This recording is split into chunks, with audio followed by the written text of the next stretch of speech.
Honey, listen to me closely.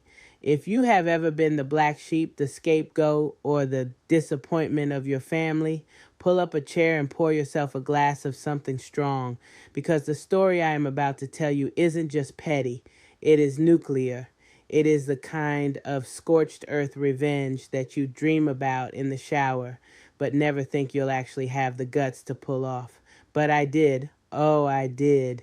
And let me tell you, watching the color drain out of my mother's face was worth every single penny I spent.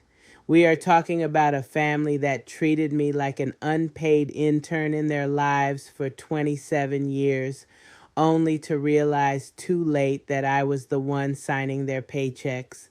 Buckle up, let me take you back to where this train wreck started. My name is Julian. I'm 27, and for as long as I can remember, I have been the practice child. You know the dynamic. My parents, Richard and Diane, made all their parenting mistakes with me, decided I was defective, and then poured all their hopes, dreams, and money into my younger brother, Preston. Preston is the golden child, the chosen one, the boy who could set the house on fire, and my mother would blame me for buying matches 3 years ago. Growing up, the dinner table was a battlefield where I was unarmed and they had tanks. I remember this one Christmas when I was 20. I was working 2 jobs, putting myself through community college because my parents said they couldn't afford to help me. That same Christmas morning, I watched Preston unwrap the keys to a brand new BMW. When I asked about it, my dad just looked at me over his glasses and said, Preston needs a reliable image for his future clients, Julian. You're just working. You can take the bus. That was the tone, always. Preston was an investment. I was an expense. Fast forward to last month. It was my father's 60th birthday, a milestone event. My mother, being the social climber she is, decided to host an intimate, high-end dinner party at their house. And when I say their house, I want you to picture a sprawling 4-bedroom colonial in the suburbs that screams, "We have money," even if the furniture inside is starting to look a little worn. I almost didn't go. I really didn't. I have my own life now. I run a private equity firm that specializes in distressed real estate assets. Essentially, when people or companies get in over their heads, I'm the guy who comes in, buys the debt, and decides whether to restructure it or foreclose. It's a brutal business, and I am very, very good at it. But my family, they think I flip houses. That's what they tell people. Oh, Julian does some handyman work. He fixes up old shacks. They refuse to believe that the failure son could be a shark in a suit. So I show up to the birthday dinner. I'm wearing a suit that costs more than Preston's car, but nobody notices. I walk in, and the air is already thick enough to choke on. My mom is in the kitchen, frantically directing the caterers because, God forbid, she cooks. Preston is in the living room, swirling a glass of scotch, looking like a knockoff Bond villain. "Hey, Jules," Preston says, not even standing up. "Glad you made it. Mom was worried you wouldn't be able to get the time off from your construction thing." I just smiled. That tight, polite smile you give to a toddler who just wet themselves. It's asset management, Preston, and I make my own hours. He laughed, a deep, condescending chuckle. Right, asset management. Is that what we're calling fixing drywall now? Hey, good for you, man. Honest work. I walked past him and went to find my dad. He was sitting at the head of the dining table looking like a king surveying his kingdom. "Happy birthday, Dad," I said, handing him a bottle of vintage wine. He glanced at the label, raised an eyebrow, and set it aside without saying thank you. "You're late, Julian. We told the caterers 7 hours sharp." It was 7:03. "Traffic was bad," I said, taking my usual seat, the seat at the far end of the table, near the kitchen door, the servant's seat.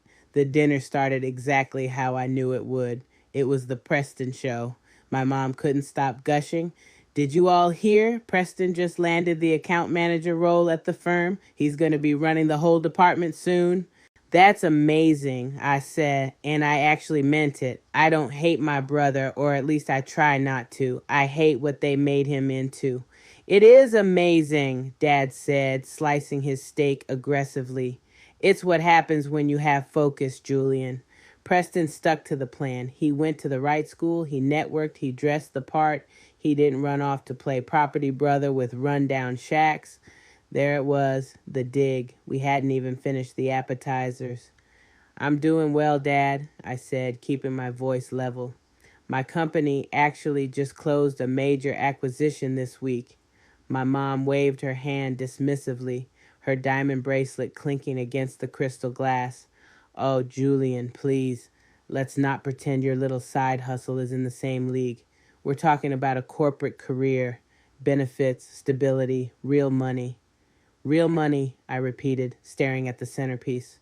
Yes, real money, Preston chimed in, smirking. Actually, Jules, since you're doing well, maybe you can pay me back for that suit I bought you for the funeral 3 years ago. I know things are tight for you. I felt a heat rise up the back of my neck, not shame, rage. But it was a cold rage, the kind that clarifies everything. I looked around the table, the peeling wallpaper in the corner that Mom tried to hide with a plant, the fact that Dad was sweating a little too much for a room set to 68 degrees, the tension underlying their bravado. I knew something they didn't. See, about 3 months ago, a portfolio of bad debt crossed my desk. Usually I have analysts who go through these things, but this one caught my eye because of the zip code. I opened the file and there it was. My parents' names, Richard and Diane. They hadn't just refinanced the house, they had taken out a predatory second mortgage to pay for Preston's grad school and his image, and they had stopped paying it 6 months ago. The bank was quietly shopping the debt around before initiating foreclosure, trying to get cents on the dollar. I bought it. I bought the note, I bought the mortgage, I own the debt. Technically, I own the house. And if you're already shook, hit that like button because I haven't even gotten to the worst part yet. They didn't know it was me. I used a holding company with a vague name, Obsidian Trust. Back at the dinner table, the insults were ramping up. My dad was on his third glass of wine and feeling bold. You know, Julian, he said, leaning back, I worry about you. I really do. You're nearly 30 and you have nothing to show for it. No real career, no status. Without us, you'd be on the street. You do realize that, right? We are the only reason you survived your 20s. I set my fork down. The metal clinked against the china and the room went silent. Without you? I asked softly. Yes, Mom snapped. Don't look at me like that. We supported you. We let you live here for a month after college. We gave you structure. You charged me rent to live here after college, I reminded her. And you told me I wasn't allowed to eat the food in the fridge because it was for Preston. Because Preston was studying, she cried out, slamming her hand on the table. He needed the nutrition. You were just lounging around. I was working 2 shifts at a warehouse. Enough, Dad barked. I will not have this disrespect at my birthday dinner. Julian, if you can't be grateful, then maybe you should leave. Go back to your apartment. I'm sure the rent is due soon and you need to save your pennies. Preston laughed. He actually covered his mouth to hide a giggle. Don't be mean, Dad. Maybe he can flip a doghouse this month and make rent. That was the moment. The snap, the rubber band inside my soul that had been stretched for 27 years finally broke, but it didn't snap back at me. It snapped at them. I reached into my blazer pocket. I didn't say a word. I just pulled out a thick cream-colored envelope. I placed it gently on the table right next to my father's birthday cake. What is this? Dad asked, staring at it like it was a bomb. A birthday present, I said. Open it. Mom narrowed her eyes. If this is a card asking for money, Julian, I swear to God, it's not a card, I said, and I don't need your money. Dad picked up the envelope. He used his butter knife to slit it open. I watched his face. I watched the exact moment the oxygen left his body. He pulled out the document. It was a formal notice of default and intent to accelerate, but attached to the front was a cover letter from Obsidian Trust. He read the first line, then he read it again. His face went gray, pasty gray. This This isn't possible, he whispered. What? Mom asked, leaning over. Richard, what is it? He looked up at me, his eyes wide, terrified. Obsidian Trust? You know these people? I took a sip of my wine, a long, slow sip. I am these people, Dad. Preston looked confused. What are you talking about? What is Obsidian Trust? It's the holding company that bought your second mortgage 3 months ago, I explained, keeping my voice conversational, like we were discussing the weather. You know, the predatory loan you took out to pay for Preston's MBA, the one you haven't made a payment on in 6 months? The bank sold the debt to me. The silence that followed was heavy. It was the kind of silence that has weight and mass. You could feel it pressing against your eardrums. You bought our mortgage? Mom whispered. Her voice was trembling. Why would you do that? Because it was a good investment, I said, shrugging. Distressed assets usually are, and judging by the state of this house, the roof needs work, by the way. It's a distressed asset. You can't do this, Dad stammered. He threw the paper down. This is illegal. You can't just buy a family member's debt. I can, and I did, I said. It's just business, Dad. Isn't that what you always taught me? Focus on the numbers, ignore the emotions. I pointed to the document. If you look at page 2, you'll see that Obsidian Trust is exercising its right to call the loan due. Because of the missed payments, the full balance is now payable immediately. You owe me $185,000 plus interest plus legal fees. Preston stood up, his chair scraping loudly against the floor. You're lying. You don't have that kind of money. You're a loser, Julian. You fix toilets. I looked at my brother, really looked at him. The expensive suit, the haircut, the fear in his eyes. Sit down, Preston. The adults are talking. He sat. He actually sat. Richard, Mom gasped, clutching Dad's arm. Tell him to stop. Tell him he's being ridiculous. I'm not being ridiculous, Mom, I said. I'm being a landlord, or more accurately, the bank. And since you guys are so big on tough love and standing on your own 2 feet, I figured you'd appreciate the lesson. You have 30 days to pay the balance in full. If you don't, I begin foreclosure proceedings, and I will evict you. My father's face turned a shade of purple I had never seen before. You ungrateful little brat. After everything we gave you, we put a roof over your head. And now I own that roof, I countered. And frankly, you've been terrible tenants. The landscaping is a mess.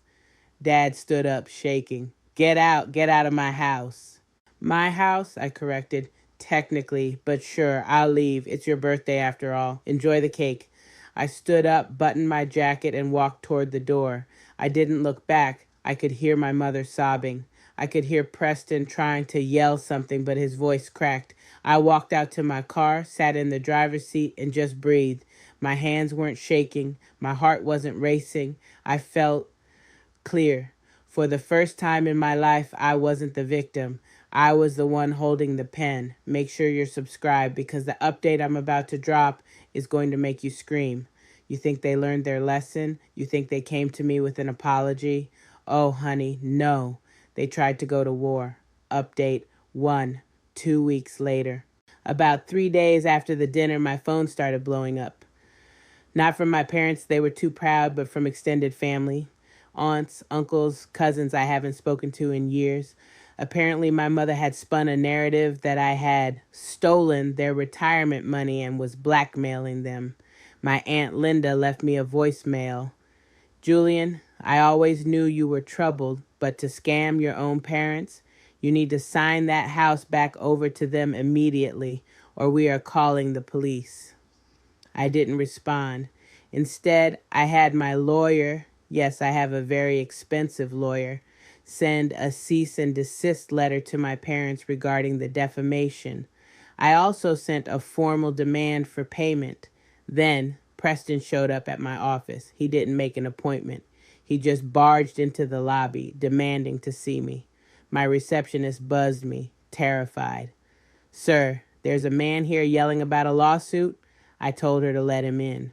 Preston marched into my office looking like he hadn't slept in a week.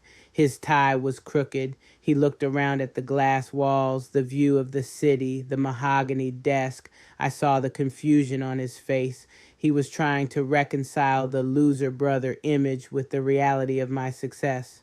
"You have to stop this," he said, not even saying hello. "Stop what?" I asked, signing a document. "Mom is a wreck. Dad is talking about dipping into his 401k to sue you.